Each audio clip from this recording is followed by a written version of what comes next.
out from three versus Indiana relative to both their standard for the regular season and Indiana's opponent's three-point percentage standard. Only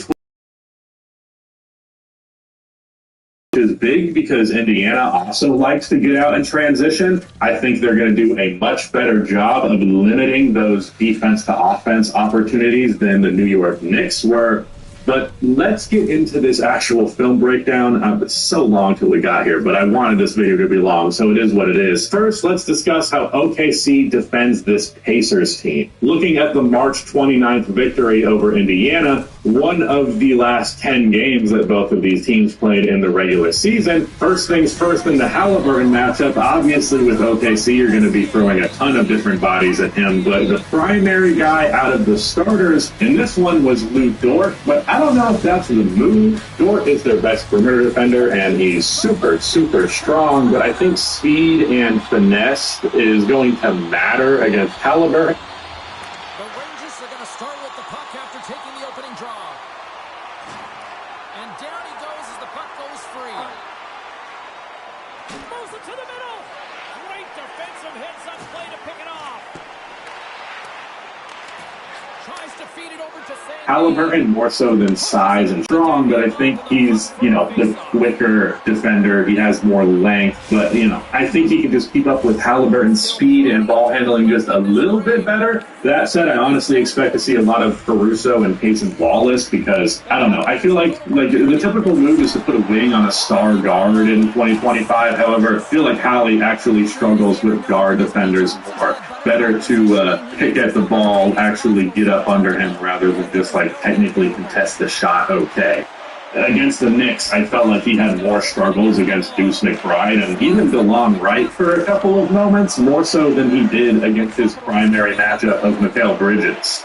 They also need to be ready for that pull-up three because I don't think they faced anyone better at that shot in these playoffs. All respect to Anthony Edwards, but he did not bring that shot with him to this series. And that's honestly going to be Halliburton's best counter to the ball pressure. If he doesn't even need to get into the teeth of the defense to score, then that's a huge luxury. Now, Chet didn't play in either game this year, but I assumed that he would get the Siakam matchup for the sake of matching his length, as well as so he'd just be more freed up as a help defender, as Siakam is the player that you feel the most comfortable leaving wide open out of the starters, though there is nobody that you feel comfortable leaving wide open. In this game, OKC seemed pretty comfortable with J-Dub on Siakam, but I totally think that was a product of them not having Chet available. Hart on Miles is the matchup that makes the most sense, but I wouldn't be surprised if we got Les Hartenstein in this series because just for both sides of the ball, because he may struggle being out on the perimeter due to the shooting from Miles Turner.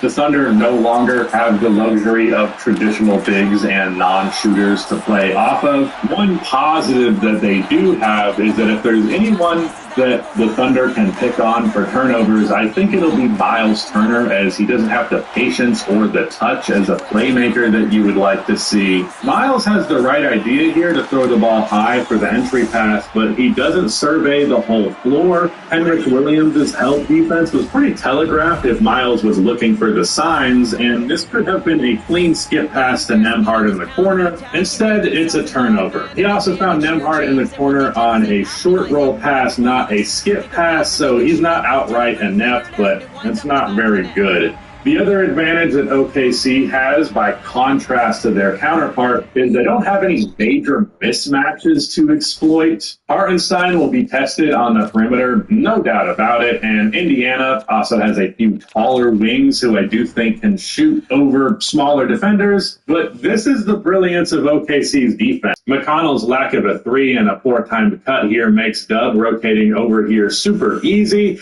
As I like to say all the time, you can't make this kind of mistake against the Thunder. So, how does Indiana counter OKC's defensive approach? Well, simply hitting every three that they can is huge, though that one's obvious. The real area that makes or breaks their approach to this defense is their decisiveness. Being decisive is everything. against this team. You cannot hesitate in the decisions that you make, but you also can't rush those decisions either. And hitting that balance is the key to beating this team, and it's a very, very difficult balance to hit. Nemhard in particular really nailed this aspect of the game against OKC in both games this year, and this one he had multiple strong drives, including this play where he bumps Kaysen off of him, Euro steps, and banks in the short floater. Miles here finds himself with great positioning on Lou Dort at the basket, and the Pacers make short work of it. A quick entry pass from Nemhard and a quick finish from Miles before the help defense could rotate over. I'm sure Halliburton is going to be targeting Hartenstein in screens quite a bit. This is probably the loudest mismatch that Indiana is going to be able to find.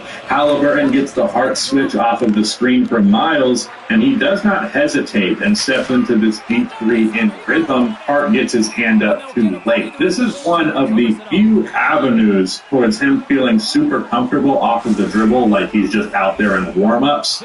Unfortunately, in this game, he really only got off three-pointers over him, though. I would have liked to see a couple more drives with this mismatch. In general, Hallie was actually kind of fairly afraid to step inside the arc, which is a big reason why he had just 3 assists in this one. Yeah, he had 0 turnovers. Yeah, Indiana only had 11 as a whole.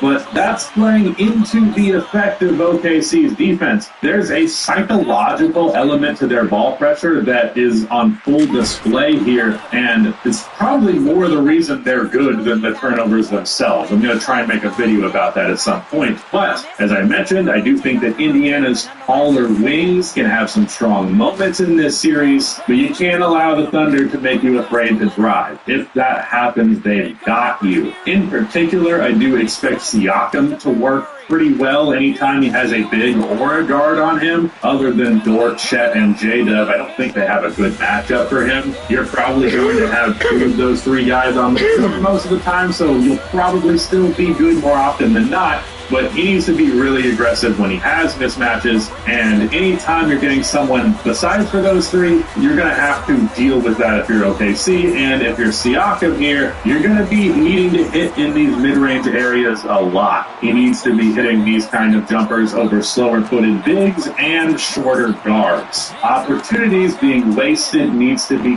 kept at basically inhuman minimum. I can also see Toppin getting quite a few opportunities like this. Here he is at the top of the key. He gets a screen from Halliburton, dribbles inside with J-Dub at the rim. J-Dub being their best non-big rim protector, but Toppin can rise up and he keeps his composure and finishes. Obviously, this would be less easy with Chet or Hart lingering, but these types of opportunities will be available at multiple points throughout the series. Another big thing is off-ball execution. Indiana's motion offense means that they can do quite a bit of their damage without even putting the ball on the floor, which is great to avoid turnovers, and this makes everyone on the team very efficient with their dribbling. There's not excess dribbling, which means there's not excess opportunities to steal the ball. Halliburton doing work off of the ball here, kind of nonchalantly walks up to his spot while SGA is asleep on the wing. Like with that 3 against the Hart mismatch, I love that there's no hesitation, and I love how comfortable of a play this looks for him.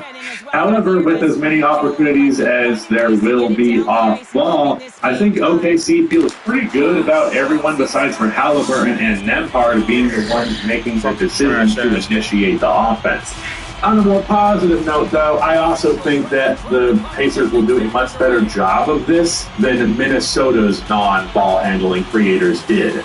Nemhard here is able to create a slight advantage with this drive before kicking it out to Toppin, who this time immediately recognizes that Ben is wide open in the corner, and he passes immediately. They also need to push the pace as much as possible. This series is going to be a damn non-stop sprint, and if they manage to beat OKC in their transition game, then that would go a long way. While they force turnovers a good bit less, I do feel like they're better at attacking rebound transition plays and then even attacking right off of an inbound and just going quickly.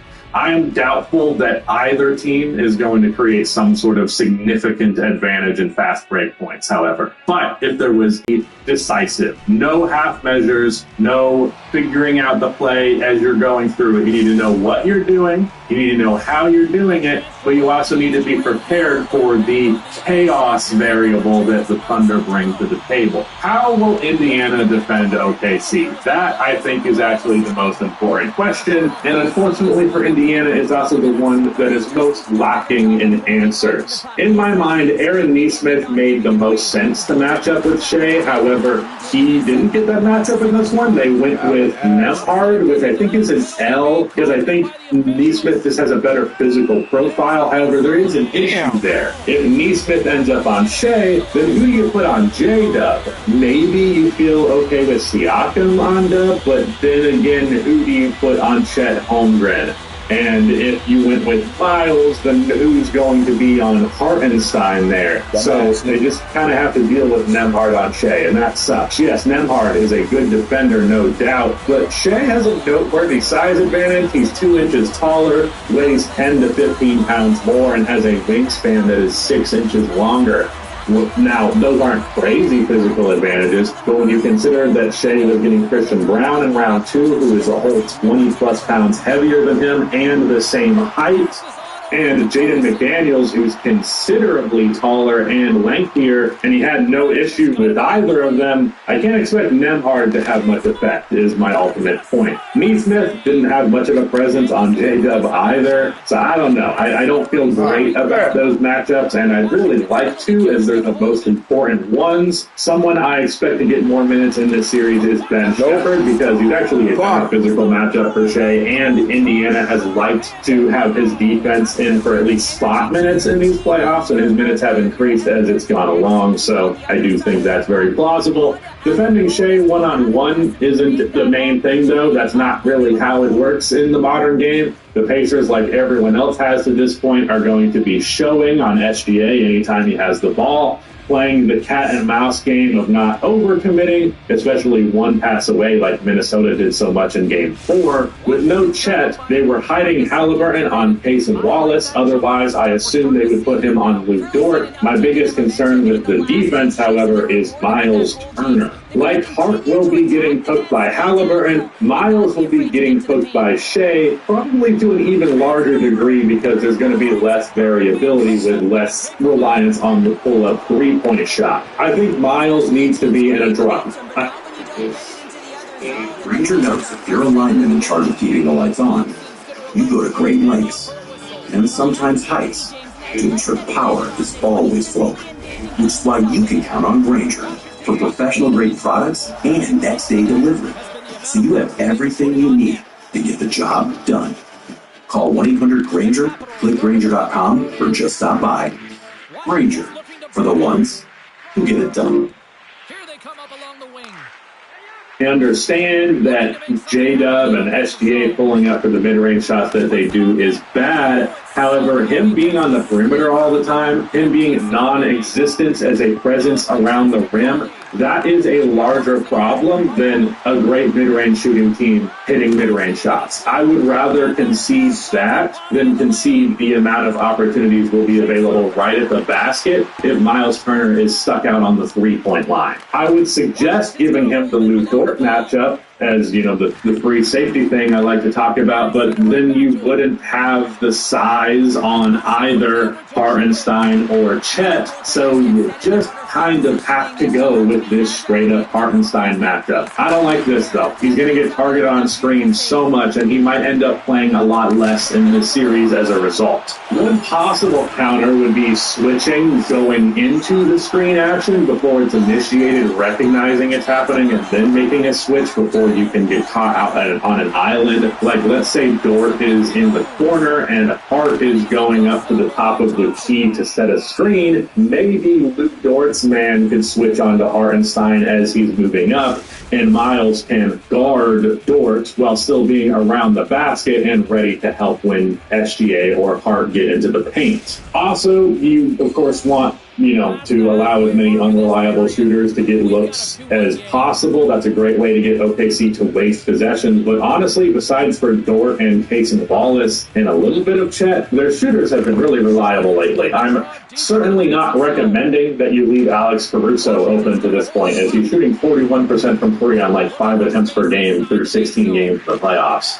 Unfortunately for Indiana, they really, really need to step up on the defensive end to get the job done. They can't just be a good defense to hang with OKC. They dominated at times on defense against the hobbled Cavs, but they beat the New York Knicks because of their offense more than anything else. You will not skirt by OKC in this series with anything less than super, super strong defense. But I do have some bad moves. I literally couldn't find any positive clips of their defense. Not one that was relevant to their defensive scheme in the playoffs at anyways. So this is a super difficult beast to slay. How will OKC counter Indiana's defense? Honestly, since the matchups are pretty manageable, they won't need a lot of counters. Nothing that's that complex anyways. There's the mismatch hunting that I highlighted as a big concern for Indiana. Miles ends up on Shea at the start of this possession. I don't see why, other than it just happened. They just conceded it, but notice how Shea can maneuver around him and get to the rim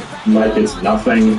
Unfortunately, Indiana also doesn't have the backline help that the Nuggets or the Wolves teams had when a big would get caught on the perimeter. They can't make up for this deficiency. Once Miles is left in the dust on the perimeter, Indiana's interior defense has completely broken down. If they switch before the screen action a lot, like I suggested, then I could see OKC going less Hartenstein minutes and more Chet at the 5 minutes to really draw Miles Turner out of the paint. If Indiana feels good about anything here, I don't feel like targeting Halliburton has really been some home run play in these playoffs, especially with how well he's been playing passing lanes. But that does not mean that the Thunder are not going to try to and somewhat regularly kill him out on an island. Payson has Hallie on him, so he initiates action with Shea. He does a handoff into a ghost screen, really a give and go, but Hallie is well out of position as he committed too hard to showing on Shea. Like I mentioned earlier, you want to show on Shea enough to make him hesitate, but not enough that it becomes an easy read like that one.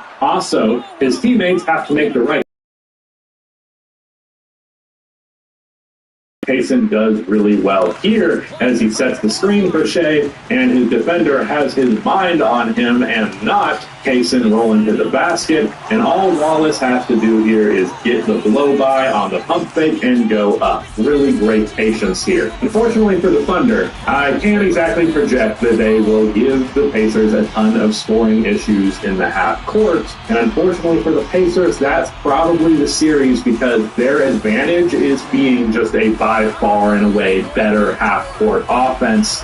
I don't know that we're going to be getting that. SGA had no issue getting to the rim and to the line no matter who it was all game. Here he gets Ben Shepherd on the switch, which I said Indiana probably feels good about, but he's able to go right into his chest, pull back just enough to get him to step back just a hair for the possible midi, which is enough space for him to get to the spin in the other direction and get an and one finish. At the very least, I would be shocked if Shea had anything short of a good series, to his standard series at a minimum. So here are Indiana's X factors in this series, and this video is long enough, so forgive me, I'm going to look down for these last bullet points and just read them out really quickly. Miles Turner can't have his defensive weaknesses on full display. Siakam needs to be on his A game when it comes to mismatch attacking. Role players need to make the right read confidently, patiently, but also quickly and decisively.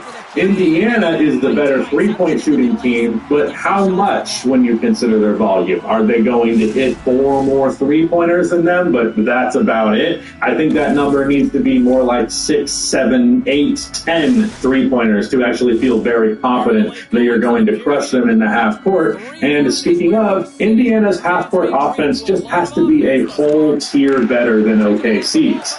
Hallie has to be comfortable getting into the feet of the defense. Otherwise, you're only going to be getting your offense on the margin. Your offense is going to be getting traded from everybody else. It's going to be a lot more three-pointers, because the Pacers do attempt a lot more threes versus the Thunder because of their fear of getting inside the paint. So, Hallie especially. I know you're the not turning it over king, but you need to be willing to turn it over with regularity so that the defense doesn't get comfortable. OKC's X factors for this series. They need Dub and Chet to keep up how they played in the Minnesota series. If we're getting more mid to bad games from them, that does open up a lot of opportunity for the Pacers. Hartenstein needs to hold up while defending Tyrese and Siakam in space. Dort doesn't need to find his three for them to win, but if he did, that makes winning a whole lot easier, a whole lot more likely. As a team as a whole, they need to do well enough to get, not get slaughtered in the three-point battle. They can and almost certainly will lose that battle, but it can't be by like some major margin. What team do I have the most confidence in? I'm sure you can tell already, and I'm sure you can tell if you've heard my commentary for literally this entire year. I said the Thunder were going to be winning the 2025 championship in fucking August. So yes, I have more confidence in the Thunder. However,